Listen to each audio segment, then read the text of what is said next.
Film ಫೆಸ್ಟಿವಲ್ನಲ್ಲಿ DK Shivakumar cine ತಾರೆಯರಿಗೆ ನೀಡಿರುವಂತಹ ಎಚ್ಚರಿಕೆಗೆ ಸಂಬಂಧಪಟ್ಟಂತೆ ನಟ ಜಗ್ಗೇಶ್ ಕೂಡ ಟ್ವೀಟ್ ಮಾಡಿದ್ದಾರೆ.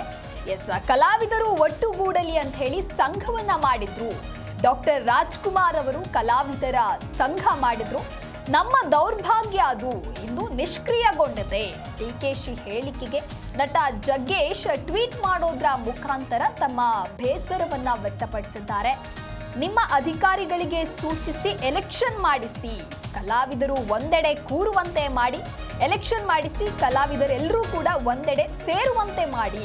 ಒಗ್ಗಟ್ಟು ಇರುವ ಮನೆ ಹಾಳಾದ ನಿದರ್ಶನವೇ ಇಲ್ಲ ಅಂತ ಹೇಳಿ ಡಿಕೆಶಿ ಎಚ್ಚರಿಕೆಯ ಬಗ್ಗೆ ನಟ ಜಗ್ಗೇಶ್ ಟ್ವೀಟ್ ಮಾಡಿದ್ದಾರೆ. ಕಲಾವಿದರು ಒಟ್ಟುಗೂಡಲಿ ಅನ್ನುವಂತಹ ಕಾರಣಕ್ಕಾಗಿ ಡಾಕ್ಟರ್ ರಾಜ್ಕುಮಾರ್ ಅವರು ಕಲಾವಿದರ ಸಂಘವನ್ನ ಮಾಡಿದ್ರು. ಆದ್ರೆ ಅದು ದೌರ್ಭಾಗ್ಯ, ಇಂದು ನಿಷ್ಕ್ರಿಯಗೊಂಡಿದೆ. ಈ ಕುರಿತಂತೆ ನಿಮ್ಮ ಅಧಿಕಾರಿಗಳಿಗೆ ಸೂಚನೆಯನ್ನ ನೀಡಿ ಎಲೆಕ್ಷನ್ ಮಾಡಿಸಿ, ಕಲಾವಿದರು ಒಂದೆಡೆ ಕೂರುವಂತೆ ಮಾಡಿ ಅನ್ನೋದಾಗಿ ಡಿಕೆಶಿ ಎಚ್ಚರಿಕೆಗೆ ನಟ ಜಗ್ಗೇಶ್ ಈ ರೀತಿಯಾಗಿ ಟ್ವೀಟ್ ಮಾಡಿದ್ದಾರೆ.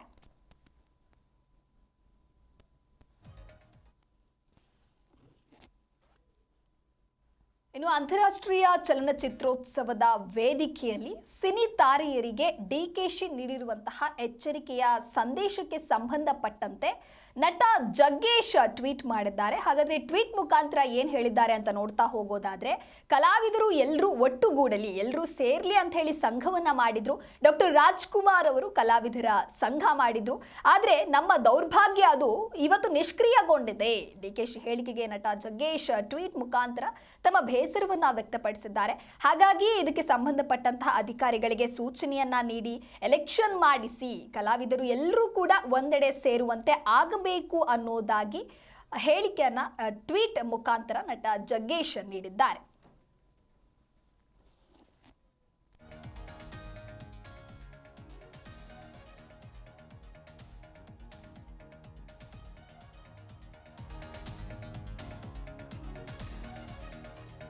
ಇನ್ನು ಈ ಕುರಿತಂತೆ ವಿನಾಶಕಾಲೆ ವಿಪರೀತ ಬುದ್ಧಿ, ರೌಡಿ ಕೊತ್ವಾಲನ ಶಿಷ್ಯ ಡಿಕೆಶಿ ನಡೆದು ಬಂದಂತಹ ದಾರಿ ಇದು, ಬೆಳೆದು ಬಂದಂತಹ ಪರಿಸರ, ಜೊತೆಗಿದ್ದವರ ಸಹವಾಸವೇ ಅಂತದ್ದು. ಮಿಸ್ಟರ್ ಡಿಕೆಶಿ, ನಿಮ್ಮ ಪಾದಯಾತ್ರೆ ರಾಜಕೀಯ ಪ್ರೇರಿತವಾಗಿತ್ತು. ಕಲಾವಿದರಿಗೆ ಬೆದರಿಕೆಯನ್ನ ಹಾಕಿರೋದು ಹೇಡಿತನ, ಇದು ಖಂಡನೀಯ ಅಂತ ಹೇಳಿ ಡಿಕೆಶಿ ಹೇಳಿಕೆಗೆ ಜೆಡಿಎಸ್ ಟ್ವೀಟ್ ಮಾಡೋದ್ರ ಮೂಲಕ ವಾಗ್ದಾಳಿಯನ್ನ ನಡೆಸಿದೆ. ಕನಕಪುರವನ್ನ ರಿಪಬ್ಲಿಕ್ ಮಾಡಿ ಜನರ ಮೇಲೆ ದೌರ್ಜನ್ಯವನ್ನ ನಡೆಸಿದ್ದೀರಿ. ನಿಮ್ಮ ಸಹೋದರನಿಗೆ ನಟ್ಟು ಬೋಲ್ಟು ಸರಿ ಮಾಡಿದ್ದಾರೆ. ಲೋಕಸಭೆ ಚುನಾವಣೆಯಲ್ಲಿ ಮತದಾರರು ನಿಮಗೆ ಬುದ್ಧಿ ಕಲಿಸುತ್ತಾರೆ ಅನ್ನೋದಾಗಿ ಡಿಕೆಶಿ ಹೇಳಿಕೆಗೆ ಜೆಡಿಎಸ್ ಟ್ವೀಟ್ ಮಾಡೋದ್ರ ಮುಖಾಂತರ ವಾಗ್ದಾಳಿಯನ್ನ ನಡೆಸಿದೆ.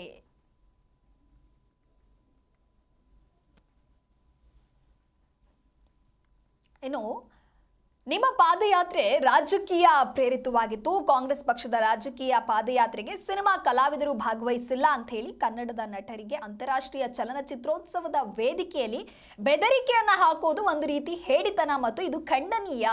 ಡಿಸಿಎಂ ಈ ಗೊಡ್ಡು ಬೆದರಿಕೆ ನಿಮ್ಮ ಹತಾಶೆ ಮತ್ತು ನೀವು ಮಾನಸಿಕ ಸ್ಥಿಮಿತ ಕಳೆದುಕೊಂಡಿರೋದನ್ನ ತೋರಿಸ್ತಾ ಇದೆ. ಕನ್ನಡ ಚಿತ್ರರಂಗ ಹಾಗೂ ಸಿನಿಮಾ ಕಲಾವಿದರು ಯಾವುದೇ ಪಕ್ಷದ ಕಾಲಾಳುಗಳಲ್ಲ. ಅವರು ಯಾರನ್ನ, ಯಾವ ಪಕ್ಷವನ್ನ ಬೆಂಬಲಿಸಬೇಕು ಅನ್ನೋದು ಅವರ ವೈಯಕ್ತಿಕ ತೀರ್ಮಾನ. ನಮ್ಮದು ಪ್ರಜಾಪ್ರಭುತ್ವ, ಸಂವಿಧಾನದ ಅಡಿಯಲ್ಲಿ ನೀವು ಡಿಸಿಎಂ ಆಗಿದ್ದೀರಿ. ಅದನ್ನ ಬಿಟ್ಟು ರೌಡಿಸಂ, ಧಮಕಿ ರಾಜಕೀಯ ಯಾರಿಗೂ ಕೂಡ ಇದು ಶೋಭೆಯನ್ನ ತರೋದಿಲ್ಲ. ಕನಕಪುರವನ್ನ ರಿಪಬ್ಲಿಕ್ ಮಾಡಿಕೊಂಡು ದರ್ಪ, ದೌರ್ಜನ್ಯ, ಬೆದರಿಕೆ ಹಾಕಿ ಜನರನ್ನ ಹಿಂಸಿಸುತ್ತಾ ಬಂಡೆಗಳನ್ನ ಖಾಲಿ ಮಾಡಿರುವಂತಹ ಅಪೂರ್ವ ಸಹೋದರರಿಗೆ ಮತದಾರರು ಲೋಕಸಭಾ ಚುನಾವಣೆಯಲ್ಲಿ ಬುದ್ಧಿ ಕಲಿಸುತ್ತಾರೆ ಅನ್ನೋದಾಗಿ ಹೇಳಿಕೆಯನ್ನ ಕೊಟ್ಟಿದ್ದಾರೆ.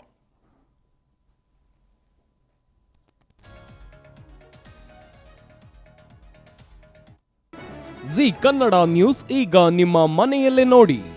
ಎಲ್ಲ ಕೇಬಲ್ಗಳಲ್ಲಿ ಈಗ ಲಭ್ಯ. ನಿಮ್ಮ ನೆಚ್ಚಿನ ಜಿ ಕನ್ನಡ ನ್ಯೂಸ್ ಈಗ ಸನ್ ಡೈರೆಕ್ಟ್ ನಲ್ಲಿ number 292, Tata play number 1664, Jio TV number 1334, NXT digital number 30, in cable number 30, city networks 51, U digital number 162, GTPL number 17, Rockline telecommunications number 42, Shri Basaveshwara cable number 168, rural cable network 60, Vinayaka digital 57, Abhishek cable 821, city channel 53, Siddeshwara cable network 57, V4 digital Infotech 628, Surya digital networks 53, Gajanan digital number 836, Malnad Infotech private limited number 56, Metrocast number 830, Victory digital number 167ರಲ್ಲಿ ನೋಡಿ ಆನಂದಿಸಿ.